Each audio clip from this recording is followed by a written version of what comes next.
이제 야곱과 그 가족들이 애굽 왕 바로의 명령을 따라 요셉의 도움을 힘입어서 이 애굽의 좋은 땅, 이 람세스 고센 땅이라고도 합니다. 이것을 얻어가지고 앞으로 살 기업으로 삼게 되었습니다.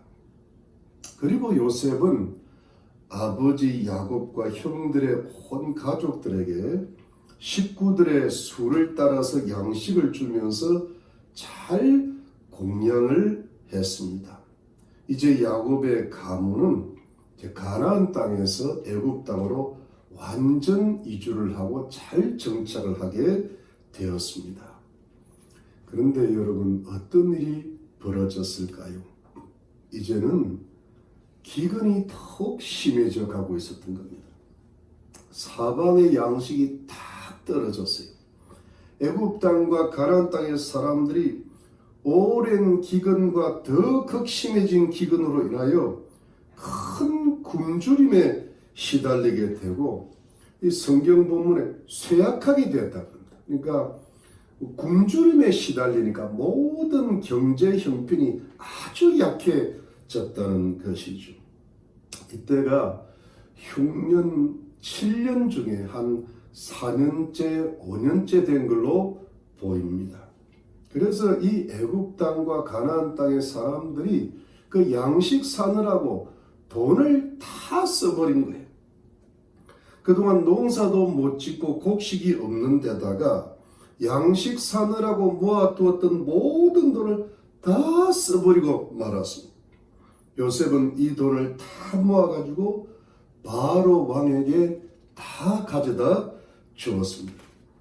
그야말로 온 세상의 모든 돈이 애굽 왕 바로 왕의 소유가 되었지요. 이 바로 왕은 흉년 덕분에 바로 큰 부자가 되었습니다. 뿐만 아니에요. 돈이 다 떨어지고 나니까요, 이 애굽 사람들이 요셉을 찾아왔지요. 이제 우리들 돈이 다 떨어졌으니까, 돈이 다 바닥이 났으니까 그냥 식량을 좀 배급해 달라는 겁니다. 돈이 없으니까 식량을 무료로 달라는 것이죠. 그런데 요셉은 절대로 무료로 식량을 공급하지 않습니다. 돈이 다 떨어졌으니까 이제는 가축들을 끌고 오라는 겁니다. 소와 양과 낙타와 나귀 등 오늘 본문에 나오는 그 가축 중에 말이라는 짐승이 처음으로 성경에 등장합니다. 애굽에는 말을 많이 키웠고 나중에 솔로몬이 애굽 왕 말을 수입했다는 기록이 있죠. 그러니까 다 끌고 와가지고 가축들과 양식을 바꾸게 되는 것이지요. 그래서 이 백성들이 자신들의 모든 가축들을 끌고 와서 식량과 바꾸어서 또 한 해를 생존하게 되었습니다. 아마도 이때가 흉년의 막바지인 흉년 6년째인 걸로 보입니다. 그렇게 또 한 해를 보냈어요. 그런데 드디어 새해가 밝았습니다. 여러분, 이 새해가 올해가 2021년인데 마치 그런 해입니다. 아직도 극심한 기근이 계속되고 있었습니다. 흉년의 마지막 해인 7년 차에 접어드니까 이때는 애굽 백성들이 돈도 없고 가축도 없어요. 그래도 그대로 앉아서 굶어 죽을 수는 없었어요. 그래서 요셉을 다시 찾아왔는데요. 여러분, 요셉을 찾아와서 한 말이 무엇이었습니까? 그것이 19절 20절입니다. 19절 20절 보면, 우리가 어찌 우리의 전지와 함께 주의 목전에 죽으리까? 우리 몸과 우리 토지를 식물로 사소서. 우리가 토지와 함께 바로의 종이 되리니 우리에게 종자를 주시면 우리가 살고 죽지 아니하고 전지도 항폐치 아니하리이다. 그러므로 요셉이 애굽 전지를 다 사서 바로에게 드리니 애굽 사람이 기근에 몰려서 각기 전지를 팔미나 땅이 바로의 소유가 되니라. 여러분, 이것이 무슨 뜻입니까? 자신들의 몸과 토지를 양식을 주고 살아난 거예요. 그래서 자신들이 굶주리지 않고 생존하겠다는 것입니다. 이제 자신들이 바로 왕의 종들이 다 되겠다는 것이죠. 그리고 앞으로 농사를 지을 종자를 주시면 자신들이 농사를 짓겠다는 겁니다. 즉 자신들 모두가 바로 왕의 소장농들이 되겠다는 겁니다. 그래서 요셉은 애굽의 모든 백성들과 모든 땅을 양식을 주고 샀어요. 그리고 이 모든 것을 바로 왕의 소유로 만들었어요. 그래서 바로 왕은 정말 엄청나고 엄청난 큰 부자가 됐습니다. 애굽 땅의 모든 돈과 모든 가축과 모든 땅과 모든 사람들까지 다 소유하게 되었습니다. 그야말로 바로 왕은 애굽 왕의 모든 것을 다 소유하고 모든 것을 다 장악하게 되었죠. 근데 이 결과적으로 이 바로 왕의 애굽 왕권이 확고하게 확립되는 순간이에요. 이제야 바로 왕의 애굽 통치가 완전하게 이루어졌습니다. 왜냐하면 여러분, 성경의 이 부분을 보면은 요셉이 극심한 기근으로 굶주림에 시달리는 백성들에게 너무 인색하고 너무 가혹하게 대한 것이 아닐까 하는 의구심이 들거든요. 어떻게 모든 돈과 모든 가축과 모든 땅과 모든 몸까지도 다 팔아서 애굽 왕 바로의 소유가 되게 하는 것일까요? 어떻게 보면 모든 백성들을 어떻게 바로의 종들로까지 다 만들 수 있는 겁니까? 이것은 요셉이 흉년을 이용해가지고 백성들을 지나치게 착취하고 백성들의 코혈을 짜내어서 왕실의 배만 불리는 가혹하고 잔인한 처사가 아닌가 하는 생각이 들기도 합니다. 그런데 여러분, 지금의 시대를 기준으로 보지 말고 고대 당시의 상황으로 보자면 그때는 왕정시대거든요. 지금은 이게 공화정이라든가 어떤 민주주의 시대지만 그 당시에는 그런 시대가 전혀 아니었거든요. 어떤 왕의 시대, 왕정시대니까 그것이 꼭 그런 것이 아닌 것인 거예요. 여러분, 요셉 당시의 애굽 왕은 이때가 애굽의 중왕국 시대로서 애굽의 제12왕조에 속했다 그러는데 이때가 한 BC 2000년대 전후가 되는데 이때 애굽 왕은 애굽의 원주민이 아니었어요. 힉소스족이라고 해서 애굽을 침략하여 애굽을 장악한 어떤 그런 정권인데 그런 왕이었는데 그래서 왕은 왕인데 침략자가 다스리는 왕이니까 애굽 백성들의 온전한 지지를 받지를 못했던 겁니다. 그래서 여러 가지 면에서 애굽의 원주민 백성들과 타협을 할 수밖에 없었어요. 양보도 하면서 그러면서 백성들을 이끌고 나라를 다스리다 보니까 왕이지만 왕권이 아주 약할 수밖에 없었던 그런 어정쩡한 시대였죠. 그러니까 통치가 잘 이루어지지는 않는 겁니다. 이것을 요셉이 잘 알고 있었는데 요셉이 이 극심한 기근을 이용해서 백성들이 기근에 내몰리고 생존하기 위해서 할 수 없이 자발적으로 모든 것을 다 팔게 되니까 이것을 받아들여 가지고 요셉이 바로 왕한테 다 갖다 주게 되는 거예요.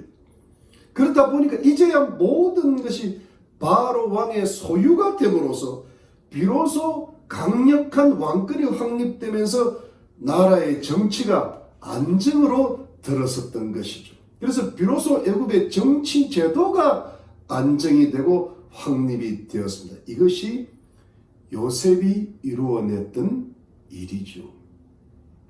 이제 애굽의 정치 제도가 안정이 되었을 때 요셉이 이제 바로 왕의 종이 된 백성들을 절대로 가혹하게 대우하지 않았습니다. 이때 만일에 가혹하게 대우를 했다면 요셉이 소위 나쁜 정치가 정상대가 되고 마는데 이 요셉은 좋은 정치가였어요. 아주 백성들을 선하게 대우를 잘했죠. 여러분 23절 보시죠. 23절 24절에 보니까 요셉이 백성이 이르되 오늘날 내가 바로를 위하여 너희 몸과 너희 전지를 샀노라. 여기 종자가 있으니 너희는 그 땅에 뿌리라. 추수의 5분 1을 바로에게 상납하고 4분은 너희가 취하여 전지의 종자로 삼고 너희의 양식도 삼고 너희 집 사람과 어린아이의 양식도 삼으라. 여러분 이것이 무슨 뜻입니까? 요셉은 이미 알고 있는 겁니다. 이제 7년 흉년이 끝날 때가 됐어요. 그래서 요셉은 백성들에게 곡식의 종자를 나눠주면서 그것을 땅에 뿌려서 농사를 지으라는 겁니다. 그리고 추수한 곡식의 5분지 1은 바로 왕에게 상납하고 5분지 4는 자신들의 가족들의 식량과 또 다음의 종자로 삼으라는 것입니다. 그러니까 요즘 말로 무슨 뜻인가 하면 20%만 세금으로 내라는 겁니다. 80%는 자기들의 몫으로 가져가라는 겁니다. 여러분 이것은 오늘날의 기준에 보도 대단한 선전입니다. 대개가 소작농인 경우는요 50%. 왜냐하니까 땅도 농부들 것이 아니고 몸도 농부들 것이 아닐 때는요 50% 이상으로 갑니다. 그러니까 한 3분의 1을 가져갈 때가 많아요. 이것은 그러니까 백성들이 굶주리게 되죠. 근데 20%는 정말 적게 내는 세금에 해당합니다.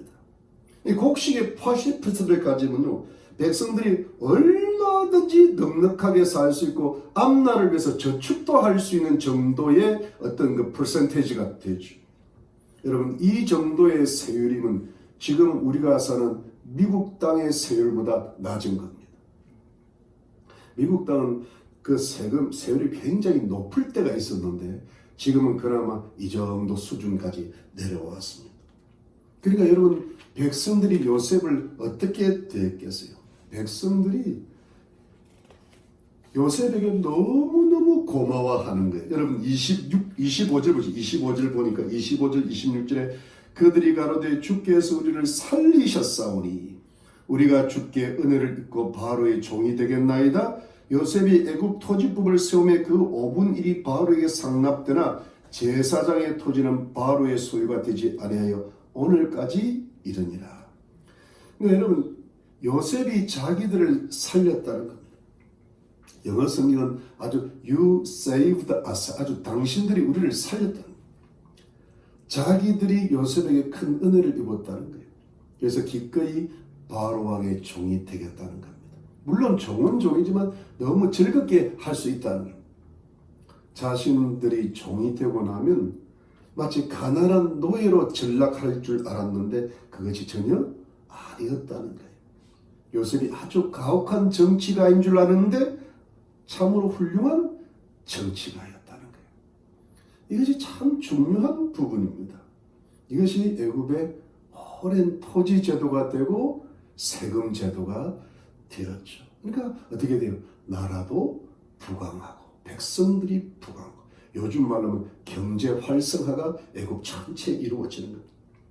그러니까 요셉이 애굽의 정치 제도와 경제 제도를 안정시켰던 것입니다. 하나님을 경외하는 사람 요셉의 놀라운 지혜를 통하여서 하나님께서는 당시에 온 지역이 임한 극심한 흉년에서 가나안 땅과 애굽 땅의 사람들을 굶주리면서 구해내고 뿐만 아니라 이 기근을 이용해서 애굽 나라의 정치와 경제를 안정시키고 나라를 부강하게 하는 역할을 잘 감당하였던 것입니다. 이것이 좋은 지도자들이 할 일이었죠. 이것이 어찌 보면 우리 세상의 빛과 소금의 역할을 감당해야 될 하나님을 경외하는 그리스도인 지도자들이 해야 될 일이겠죠. 그러니까 여러분 요셉의 지위가 어떻게 되겠어요? 정말 막강하게 되었을 겁니다. 안 그래도 이 애굽의 바로 왕은 요셉을 너무너무 신임하고 사랑했는데 이제 흉년이 지나가면서 모든 돈과 가축과 땅과 사람이 다 자기에게 것이 되고 왕권이 확립되고 나라의 정치와 경제가 안정되고 백성들의 삶이 평안하고 왕실도 든든해지니까 바로가 요셉을 어떻게 여겼겠어요? 더욱더 귀하게 여겼겠죠. 그야말로 바로 왕에게는 요셉이 뭐예요? 복의 덩어리인 겁니다. 요셉은 애굽에서 바로 왕과 백성들에게 더할 나위 없는 존경을 받은 그야말로 전무후무한 총리가 되었겠죠. 그런데 여러분, 여기에다가 요셉이 무엇을 더하였을까요? 요셉이 애굽의 존귀한 총리 대신으로서 애굽과 가나안 땅의 그 당시 온 세상 사람들을 잘 살게 해 주었을 뿐 아니라 거기에다가 요셉이 한 가지 더한 것이 무엇이었을까요? 그것은 하나님의 백성들을 돌보고 보호하였다는 것입니다. 여러분 11절 봅니다. 11절 말씀 오늘 보면 맨 처음에 보니까 11절 12절에 보니까 요셉이 바로의 명대로 그 아비와 형들에게 거할 곳을 주되 애굽의 좋은 땅 람세스를 그들에게 주어 기업을 삼게 하고 또 그 아비와 형들과 아비의 온 집에 그 식구를 따라 식물을 주어 공개하였더라. 여러분, 요셉이 아버지 야곱과 형들의 가족들을 바로 왕의 명령을 따라서 람세스 땅, 즉 고센 땅에 살게 해 주었는데, 그리고 식구의 수를 따라 식물을 공급했습니다. 여러분, 이것은 무슨 뜻입니까? 요셉의 아버지 야곱과 형들의 가족들은 더 극심해져가는 기근 속에서도 다른 애굽 백성들과 가나안 백성들은 모두 굶주림에 시달리고 있는데, 쇠약해져 가는데도 이들 하나님의 백성들은 요셉의 큰 도움을 힘입어서 완전한 돌봄과 보호를 받고 있었다는 뜻이죠. 그러니까 아무리 기근이 심하였어도 야곱과 그 가족들은 요셉 때문에 완전히 따로 특별한 돌봄과 보호를 받았다는 뜻이죠. 여러분, 여기에 하나님의 백성들을 향한 하나님의 특별하신 보호와 돌봄이 있었다는 뜻입니다. 그러니까 애굽 사람들과 가나안 사람들처럼 돈과 가축과 땅과 몸을 다 팔지 않아도 되었던 겁니다. 이 바로 왕의 소유가 안 되게 하셨던 겁니다. 돈도 그대로 있고 가축도 그대로 있고 몸도 그대로 있고 땅도 람세스 땅에서 그대로 살고 있었습니다. 요셉 덕분에, 요셉의 도움을 힘입어서 양식 때문에 이 모든 것을 팔 필요가 없었지요. 그러니까 야곱의 가문은, 이 하나님의 백성들은 극심한 가뭄 속에서도 안전하였습니다. 바로의 소유가 안 되게 되었습니다. 여러분, 마치 이 야곱의 가문, 하나님 백성들이 어떤 돌봄을 받았는가 하면 마치 무엇과 같은가 하면 당시의 애굽의 제사장들 같은 그런 처지가 됐죠. 여러분 22절을 보시죠. 22절에 보니까 22절에 어떤 말씀이 있는 것입니까? 22절에 제사장의 전제는 사지 아니하였으니 제사장은 바로에게 녹을 받음이라 바로의 주는 녹을 먹음으로 그 전제를 팔지 않음이었더라. 그리고 26절 다시 읽으면 요셉이 애굽 토지법을 세우며 그 5분 1이 바로에 상납되나 제사장의 토지는 바로의 소유가 되지 않아 오늘까지 이르니라. 여러분, 애굽의 제사장들은 바로 왕이 주는 녹봉, 즉 식량을 받았기 때문에 극심한 기근 속에서 토지를 팔 필요가 없었거든요. 그래서 제사장들의 토지는 바로 왕의 소유가 안 되었습니다. 물론 이때 애굽의 제사장들은 하나님을 섬기는 제사장들은 아니었지만 동서고금이 그렇듯이 애굽에서도 이 제사장 계급이 최고의 귀족 신분으로 대접을 받았거든요. 왕실과 더불어 최고 계층입니다. 그래서 요셉이 제사장의 딸과 결혼하여 가문의 신분을 높이게 했던 것이죠. 그런데 마치 애굽의 최고 신분의 제사장처럼 자신의 제사를 팔 필요가 없이 애굽에서 돌봄을 받고 보호를 받았던 사람들이 바로 하나님의 백성들인 야곱 가문이었습니다. 바로 왕의 소유가 되지 않도록 하나님께서 미리 조치를 하신 겁니다.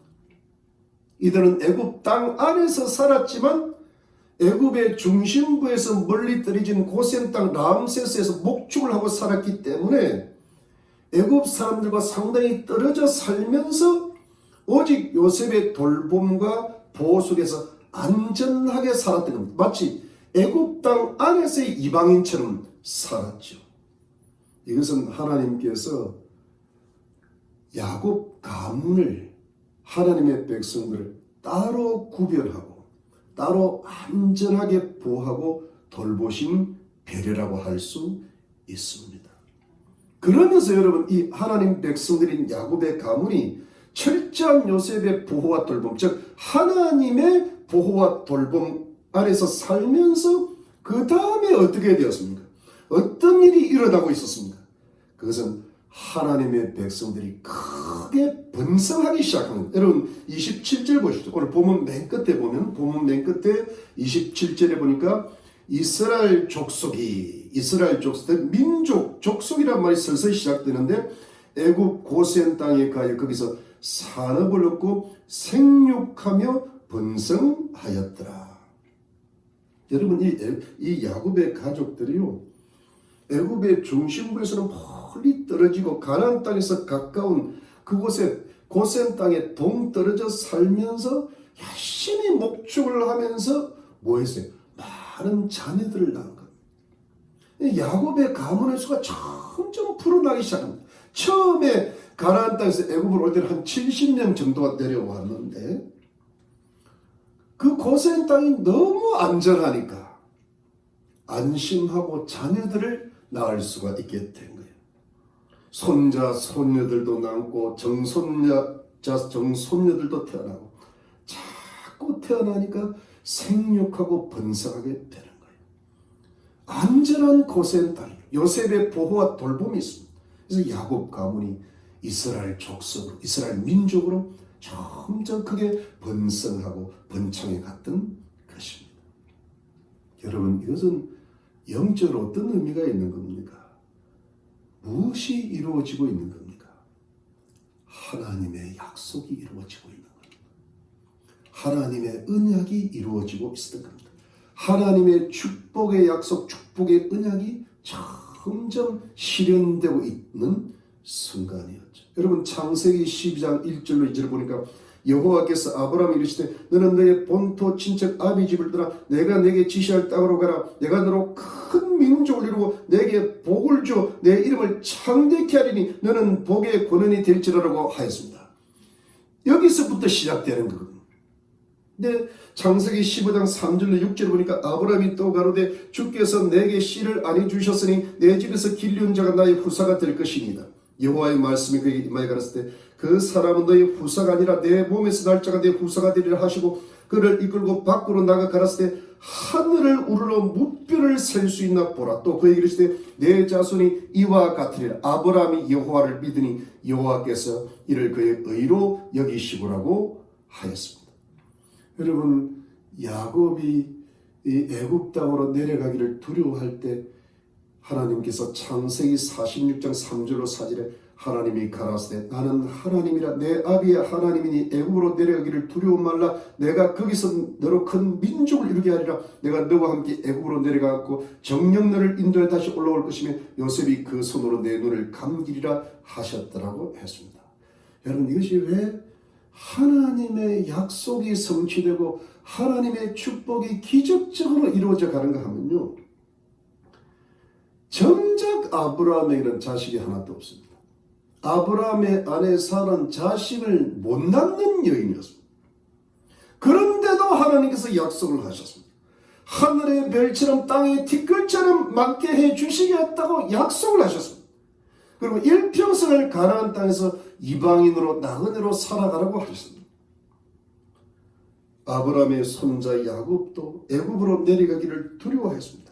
그러나 애굽 땅에서 큰 민족을 이루어 주시겠다고 약속을 하셨습니다. 그런데 그 하나님의 약속이, 하나님의 언약이, 하나님의 축복이 이제야 본격적으로 이루어지기를 시작한 겁니다. 여러분, 아브라함과 사라 사이는 겨우 아들 하나만 있었잖아요. 그것도 천신만고 끝에 기적으로 아들 하나 얻었어요. 그게 이삭이죠. 근데 이삭과 그 아내 리브가에도 자식을 못 낳았어요. 이삭이 기도해서 겨우 60세에 쌍둥이 아들 에서와 야곱을 낳았잖아요. 근데 그 야곱이 12아들을 낳고 그 야곱 가문이 애굽 땅으로 내려올 때 겨우 한 70명 정도. 근데 이 70명이 드디어 애굽 땅에서 20세 이상의 남자만 60만이 될 정도의 큰 이스라엘 민족으로 성장하기를 시작합니다. 이제야 아브라함 가문이 비로소 마침내 큰 민족으로 성장하기를 본격적으로 시작했던 겁니다. 하나님의 언약의 약속이, 그 축복이 정말 아슬아슬하게 오랜 시간 동안 너무 더디다가, 그러나 끊이지 않고 내려오다가 드디어 때가 되니까 본물처럼 하나님께서 그 언약을 힘차게 이루어 주시기를 시작하셨던 것입니다. 하나님의 약속이 이제 성취되기가 시작됩니다. 하나님의 축복이 이제 힘찬 출발을 시작하고 있었던 것입니다. 그런데 여러분, 어떻게 이제 와서 하나님의 언약이 비로소 성취되기가 시작할까요? 비로소 이제야 하나님의 축복이 힘차게 출발을 하기를 시작하는 것일까요? 왜 이렇게 오랜 세월이 그럽니까? 정말 지루하고 더딘 세월이 지나갔잖아요. 아브라함이 75세 때 그 가나안 땅에 도착했는데 215년이 지났어요. 200년이 지난, 야곱의 나이는 130세입니다. 정말 어려운 세월을 보냈어요. 여러분, 한 명의 아들 이삭을 낳기까지 25년의 세월이 걸리잖아요. 이게 참 어려운 세월인데 이렇게 본물처럼 하나님의 축복의 약속이 성취되기를 시작하는 이유가 무엇일까요? 그것은 성도님들, 이런 것입니다. 하나님의 백성들이 하나님의 백성답게 잘 준비가 되었기 때문입니다. 하나님의 백성들이 하나님의 뜻에 맞게 잘 준비가 되었기 때문입니다. 하나님의 백성들이 하나님의 크신 은혜를 받을 만한 좋은 그릇으로 잘 준비가 되었기 때문입니다. 즉, 하나님의 백성들이 준비되었기 때문입니다. 여러분, 이것은 이런 뜻입니다. 하나님께서 축복을 약속하셨거든요. 하나님께서 언약하셨거든요. 여러분, 성경 창세기부터 요한계시록 전체가 하나님의 언약입니다. 구약과 신약입니다. 이 성경은 하나님의 약속으로 점철되어 있습니다. 그런데 하나님과 인간과의 계약인 이 약속은, 이 언약은 반드시 신실하신 하나님께서 이루어 주시는 줄로 믿으시기를 바랍니다. 처음부터 끝까지 이루어 가십니다. 주님이 다시 오실 것도 하나님께서 이루어 주실 것입니다. 하나님께서 반드시 이루십니다.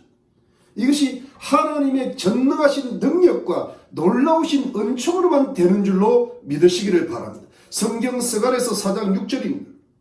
그가 내게 일러가로되 여호와께서 스룹바벨에게 하신 말씀 이러하니라. 만군의 여호와께서 말씀하시되 이는 힘으로 되지 아니하며 능으로 되지 아니하고 오직 나의 신으로 되니라고 하였습니다. 그러니까 사람의 능력, 사람이 어떤 그 힘으로 되는 게 아니라 오직 하나님께서, 하나님의 신, 하나님의 성령으로만 이루어 주시는 것이 하나님의 언약이라는 것입니다. 그래서 전능하신 하나님께서 하나님의 약속을 언제 이루어 주시는가 하면, 신실하신 하나님께서 하나님의 축복을 언제 힘차게 이루어 나가시기를 시작하시는가 하면 하나님의 백성들이 준비되었을 때입니다. 여러분, 하나님의 백성들이 준비가 안 되면 약속만 주시고요. 또 약속만 계속 반복만 하세요. 준다 해놓고 실제로는 안 주시는 거예요. 꿈들만 계속 꾸게 해주시는 거예요. 그러면서 계속 준다 하시면서 계속 약속만 반복을 하시는데, 여러분, 하나님의 백성들의 준비가 되었다는 것은 하나님의 백성들이 기꺼이 기쁨으로 자발적으로 온전히 하나님의 말씀과 뜻에 순종할 때입니다. 하나님을 마음과 뜻과 정성을 다하여 경외할 때이죠. 하나님께 내 인생을 헌신하고 드릴 때이죠. 여러분, 한번 가만히 생각해 보세요. 아브라함과 사라에게는 자식이 없었는데요. 근데 이런 그 당시에 당시 고대사에서 자식이 없다는 것은 거의 저주라고 해도 과언이 아니는데. 근데 어떻게 자식이 태어나는 하나님의 축복을 누리게 되었습니까? 아브라함과 사라가 전능하신 하나님을 완전히 믿을 때였어요. 이때 전능하신 하나님께서 기적을 통하여 아주 노쇠한 아이 낳기가 불가능한 사라에게서 이삭이 태어나는 기적을 주셨죠. 누가 하신 겁니까? 오직 하나님의 신으로 된 겁니다. 오직 하나님의 은혜로만 되었고 성령의 역사로만 된 겁니다. 여기는 인간이 할 수 있는 게 거의 없지 않습니까?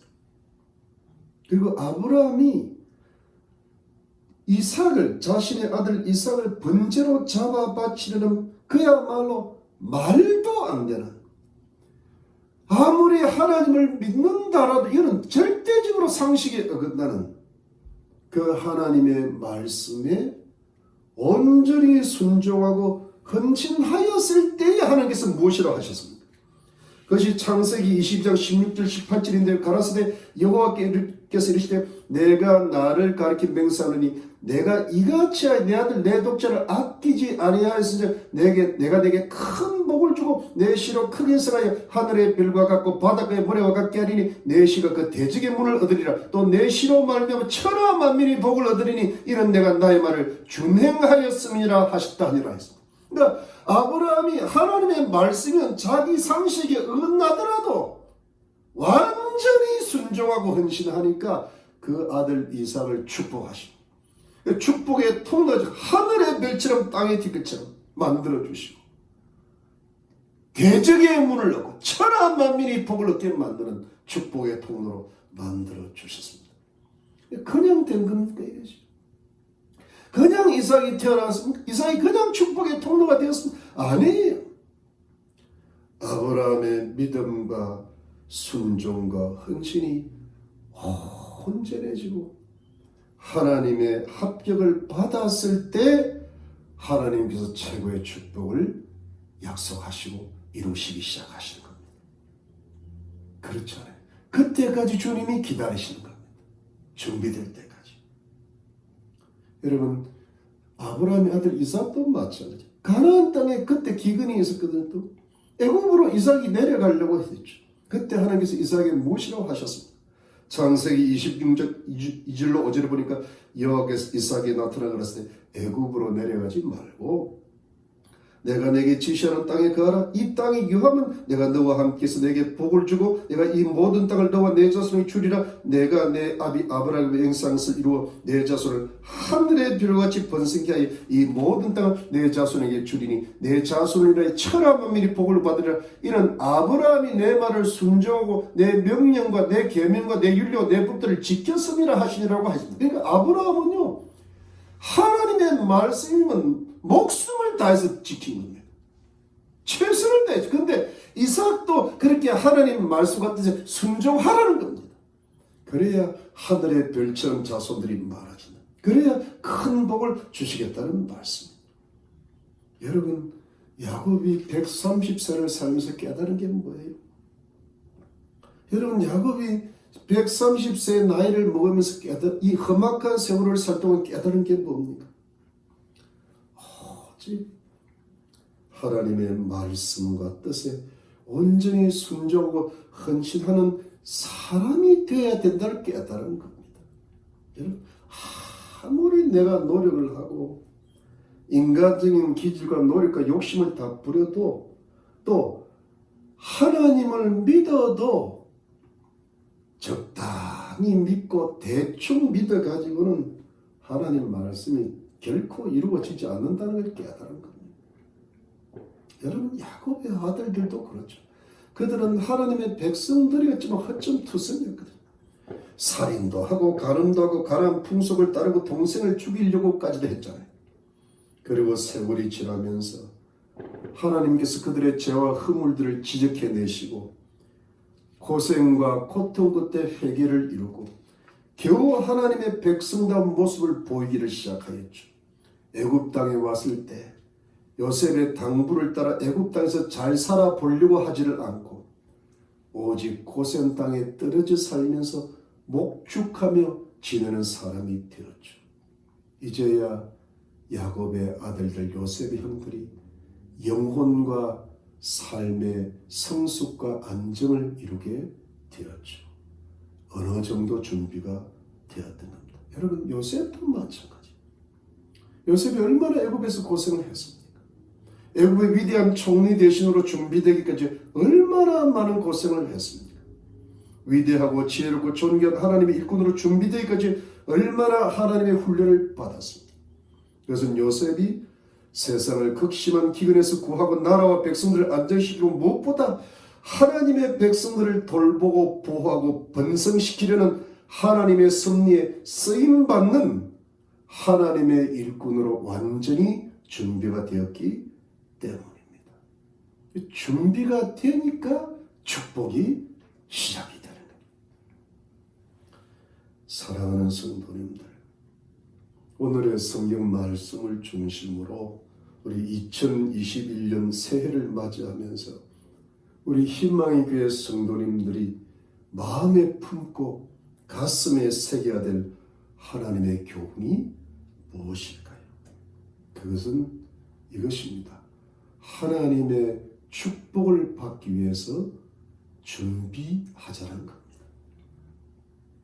여러분, 이것은 극심한 기근 속에서도 하나님의 돌봄과 보호 속에서 크게 번성하고 번창하여 하나님의 축복을 받았던 야곱의 가문처럼 우리도 이 어둡고 혼란하고 타락해가는 세상 속에서도 하나님께서 하나님의 백성들에게 특별히 베푸시는 그 돌봄과 보호하심을 받고 또 이 어두운 세상 속에서도 나그네처럼 이방처럼 살면서 하나님이 주시는 번성의 축복을 누리기 위해서는 하나님 백성답게 준비를 잘 하자는 겁니다. 이것은 축복을 받기 위한 준비죠. 준비가 안 된 상태에서는 하나님의 축복을 받을 수가 없다는 겁니다. 준비가 안 되면 하나님께서 축복을 주시고 싶어도 주실 수가 없다는 것이죠. 그래서 축복을 받을 준비를 잘 하시라는 겁니다. 사랑하는 여러분, 여기서 준비란 무엇입니까? 어떻게 우리는 이 하늘을 살아야 됩니까? 어떻게 우리는 준비를 하고 살아야 될까요? 그것은 무엇보다도 영적인 준비를 잘 하셔야 됩니다. 여러분, 이 뜻이 무엇일까요? 여러분, 우리 하나님의 백성들은 하나님 백성답게 영적인 준비를 먼저 해야 된다는 겁니다. 영적인 준비가 먼저 되어야 된다는 겁니다. 여러분, 제가 조금 이 요셉의 그 캐릭터를 빌려가지고 좀 엄격하게 말씀드리면 하나님의 백성 성도들이 세상에서 먼저 잘 살 준비를 하지 말라는 겁니다. 세상의 좋은 것들을 먼저 얻고 구하고 취할 준비를 하지 말라는 겁니다. 네, 여러분, 이 말씀을 오해하시지 마세요. 세상에서 잘 살지 말라는 뜻은 결코 아닙니다. 다만 살긴 살면서도 세상을 잘 살기 위한 준비를 먼저 하라는 것이 아니라 하나님 앞에 하나님 백성답게 살 준비를 먼저 하라는 겁니다. 그러니까 순서를 거꾸로 하면 절대로 안 된다는 겁니다. 여러분, 왜 이것이 이렇게 되냐 하면, 만일 우리가 가정을 한번 해보겠습니다. 하나님의 백성들인 우리 성도들이 세상의 것을 먼저 구했다고 한번 생각을 해보십시오. 세상에서 잘 살려고 노력을 하는 하나님 백성들이 되었다고 해봅시다. 그래서 세상에서 잘 살게 되었어요. 아주 잘 되었어요. 그러면 그것으로 끝나는 겁니까? 그것이 아니라는 것이죠. 그때 하나님께서 반드시 세상에서 잘되고 풍성한 길을 가는 그 성도님들에게, 하나님 백성들에게 물으시고 찾으시는 질문이 하나 있습니다. 그것이 무엇입니까? 내 영혼은 어떤 상태에 있는가? 내 영혼이 잘 되고 있는가? 너는 나를 사랑하고 따라오느냐를 반드시 물으실 겁니다. 정말 내 영혼이 내 앞에서, 하나님 앞에서 기뻐하시고 사랑하시고 칭찬하실 만한 거룩하고 성숙하고 선하고 의로운 상태에 있느냐라고 반드시 물으실 겁니다. 그러면서 다가오는 종말의 시대에 예수님께서 다시 오실 때에 예수 그리스도를 기쁨으로 맞이하여 휴구할 준비가 됐는가? 그리스도를 맞을 준비가 됐는가? 주님이 오시면 오시고 안 오시면 안 오시고 그런 거 말고요. 주님 맞을 준비가 됐는가? 그리고 우리의 마지막 날에, 하나님의 마지막 심판 앞에 서는 날에 점도 없고 흠도 없고 책망받을 것도 없는 의인으로 설 준비가 되었느냐고 반드시 물으실 겁니다. 우리는 이 하나님의 거룩하고 엄숙한 질문 앞에 하나님, 내 영혼이 기쁨으로 주님을 만날 준비가 되었습니다. 내 영혼이 그리스도 안에 있음을 저는 믿습니다. 저는 부족하지만 하나님 말씀 앞에 최선을 다해서 순종하려고 노력합니다. 내 인생은 내 것이 아니고 하나님의 것입니다. 내 돈과 내 가축과 내 땅과 내 몸은 바로의 소유, 세상 소유가 아니고 하나님의 소유가 맞습니다. 라는 대답을 원하실 겁니다. 그런데 이렇게 대답할 준비가 안 되었다면, 여러분, 아주 죄송스러운 말씀이지만 이 세상에서 잘 사실 생각을 오히려 안 하시는 것이 낫습니다. 이 세상에서 잘 살고 풍족하게 누리며 사실 생각을 안 하시는 것이 오히려 낫다는 것입니다. 왜냐하면 세상에서 잘 사는 것 때문에, 풍족하게 사는 것 때문에 하나님의 거룩한 백성들이 오히려 하나님의 마음을 아프게 하고 하나님의 마음을 근심시켜 드리고 하나님을 배반할 수 있기 때문이에요. 애굽에서 탈출했던 이스라엘 백성들이 모세가 40일 동안 먹지도 않고 마시지도 않고 식전을 받으러 올라갔을 때 그 땅에서는 금송아지를 만들어 놓고 그 금송아지를 숭배했을 때 주님이, 하나님이 모세를 통하여 하신 말씀은 뭡니까? 내 백성들이 부패하였다. 타락하였다. 하나님의 백성들이 타락하던 배반입니다. 성도가 세상에서 잘되고 잘 사는 것 때문에 하나님의 은혜를 잊어버리고 오히려 하나님을 온전히 섬기는 것도 멀어진다면, 배부르고 넉넉하기 때문에 하나님을 믿는 신앙이 약해진다면, 세상을 살아가야 되는 것 때문에 하나님을 경외하는 믿음이 떨어진다면 이것은 분명히 하나님을 배반하는 겁니다. 여러분, 이 영적인 배반자들이 얼마나 세상에 많은지 모릅니다. 얼마나 교회 안에 많은지 모릅니다. 이것을 하나님께서 지금도 안타까워하시고 슬퍼하는 겁니다. 저는 이렇게 믿습니다. 지금 전 세상이 그야말로 미국도 한국도 어떤 공산주의라든가 사회주의라든가 이 동성애라든가 이런 이데올로기로 지금 가득 차고 물들어가고 있는데 도대체 하나님 백성들 안에 들어온 어떤 잘못된 사상이 뭘까요? 뭐 여러 가지로 말씀드릴 수 있지만 왜 이런 잘못된 악들이 세상에 난무하고 이 코로나 같은 이 어떤 희대의 사건이 이 땅에 지금 음습하고 있는가 하면 교회 안에 세속주의가 들어왔다는 겁니다. 정말 하나님을 사랑하고 하나님을 경외하면서 하나님이 주시는 특별한 보호와 축복을 받아야 될 거룩한 백성들이 하나님을 믿는다 하면서 부패해서 세상의 좋은 것들을 우상 숭배했을 때 그 영혼이 떨어지고 믿음이 떨어지고 그야말로 악령들이 들어오는 것 때문에 마치 이스라엘 백성들에게 적들이 생겼듯이 교회의 적들이 되는 그런 공산주의와 사회주의와 모든 잘못된 종교들이 난무하고 있는 것이죠. 우리가 할 수 있는 게 뭡니까? 하나님 백성답게 돌아가야 된다는 겁니다. 이 세상의 어떤 물질과 명예에 빠져들어서는 안 된다는 겁니다. 예수님이 이 세상의 명예와 지혜에 빠져들었습니까? 아니라는 거예요. 철저히 하나님 중심으로 살아가고 우리의 신앙이 순수해지고 하나님 말씀 중심에 우리의 인생을 걸 때 마치 우리가 지금부터 사병전의 청교도들이 오직 신앙 하나 때문에 이 땅을 찾아 들었듯이 우리도 그 신앙을 회복할 때 하나님께서 그 영혼들을 사랑하시고 그 하나님 백성들을 기뻐하시고 그리고 하늘에서 축복의 담비를 내려서 특별한 보호와 돌봄과 번성과 축복을 내려주신다는 것이지요. 그러지 않을 때 주의 마음에 근심이 오고 교회 안에 성령의 불이 꺼져가는 소멸현상이 일어나는 것이죠.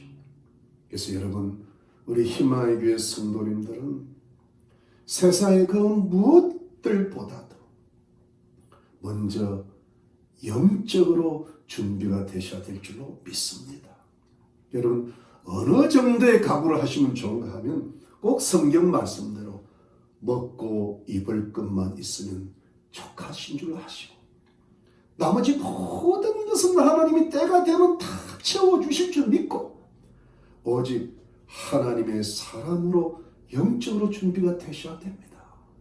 우리의 믿음의 훌륭한 조상들이 그랬고 한국과 미국과 전 세계 믿음의 조상들이 이 길을 반드시 걸었습니다.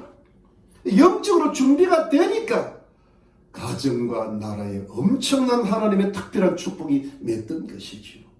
그래서 하나님의 백성들은 하나님의 백성답게 살아야 돼요.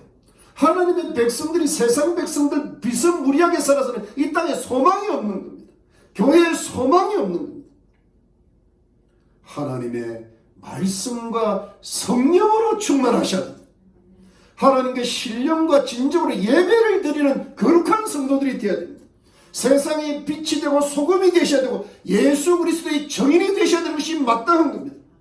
가족과 이웃의 영혼 구원과 평온에서 목숨을 걸고 기도를 해야 됩니다. 정말 하나님의 백성답게 사는데 우리의 인생을 거는 것이 마땅한 것입니다. 이렇게 사는 것이 하나님 앞에 준비가 되는 겁니다.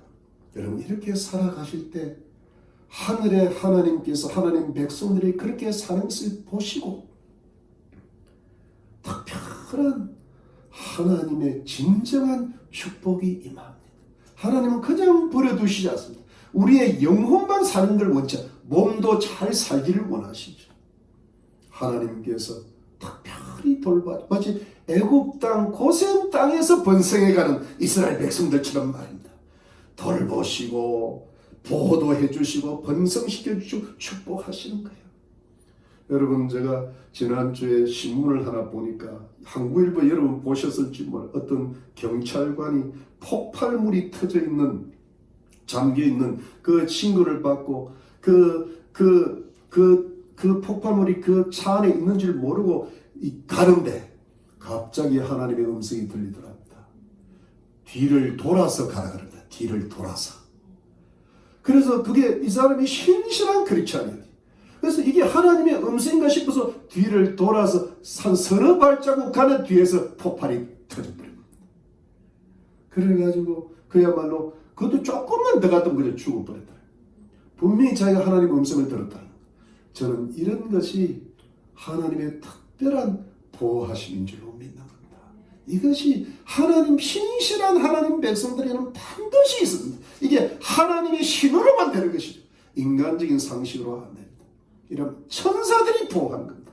특별한 축복이 하나님 백성, 그 나라가 이 미국 땅입니다. 그 정거장 특별한 나라입니다. 미국.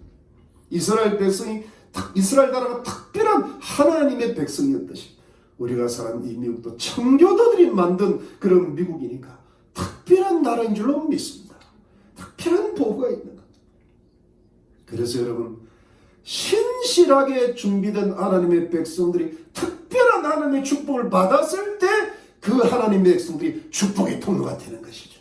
그것을 통하여 이 세상 사람들에게도 빛이 되고 소금이 되고 복음도 전하고 또 좋은 일들도 또 나누어 갖고 이러면서 하나님의 영광을 나타내고 복음이 전파되고 교회가 붐되게 되는 것이죠. 여러분, 2021년도가 밝았습니다. 여러분, 먼저 세상에서 잘 살려고 노력하는 어리석은 사람들이 되지 마십시오. 이것은 잘못하면 영적인 함정에 빠지며 영적으로 굉장히 위험하고 영적인 배반을 이루기가 십상입니다. 먼저 하나님 앞에서 잘 살려고 노력하는 지혜로운 하나님의 백성들이 되십시오. 먼저 영적으로 잘 준비해 나가십시오. 먹고 마실 것이 있으면 감사하면서 어떻게든 영적으로 잘 준비해 나가시면, 그리하시면 하나님께서 반드시 하나님의 백성들에게, 하나님의 백성답게 살려고 노력하고 준비하는 모든 사람들에게 특별하고 진정하신 돌봄과 보호와 번성의 축복을 반드시 누리게 해 주실 것을 믿으시기를 바랍니다. 이것이 우리 성도님들을 향한 하나님의 거룩한 뜻인 줄로 믿으시기를 예수 그리스도 이름으로 축원합니다. 기도하겠습니다. 하나님, 감사합니다. 우리 하나님 백성들이 된 것을 감사하고 영원한 천국의 영생을 소망하는 것을 감사하고, 주님께서 우리가 이 세상에서 나그네처럼 살면서도 정말 하나님 백성답게 영적으로 준비된 그런 사람들이 되는 것을 원하시는 줄로 믿습니다. 우리가 주님을 믿고 따른다는 것이 영적인 싸움이지만, 그러나 이 세상 가운데서 우리를 특별히 보호하시고 돌봐주시고 축복하시고 번창시키시는 하나님의 축복도 넉넉하게 주실 줄로 믿습니다. 그래서 우리가 주님께 영광 올려드리는 복된 인생을 살아가게 도와주시옵소서. 우리 2021년도는 정말 주님을 사랑하게 하시고 주님을 따르게 하시고 영적으로 먼저 준비가 되어서 이 세상의 축복을 받을 준비를 하게 하시고 그 축복을 나누어줄 준비를 이루어가게 도와주시옵소서. 우리 2021년도도 우리 희망의 모든 성도님들의 영혼육에 강건한 은혜를 주시고 가정마다 천사들로 함께하사 평강과 복을 주시고 직장과 산업에 복을 주셔서 넉넉한 물질도 얻게 하시고 우리 자녀들 축복하셔서 지식과 재능을 더하시고 그들이 하나님을 경외하는 사람들로 만들어주시고 우리의 가족들, 이웃들, 가까운 사람들도 다 예수님 믿고 하나님 백성들 되는 열매들을 맺게 해 주옵소서. 이 세상을 그냥 살지 말게 하시고 하나님 믿으면서 세상 사람처럼 살지 마시게 하시고 하나님 백성답게 살게 도와주시옵소서.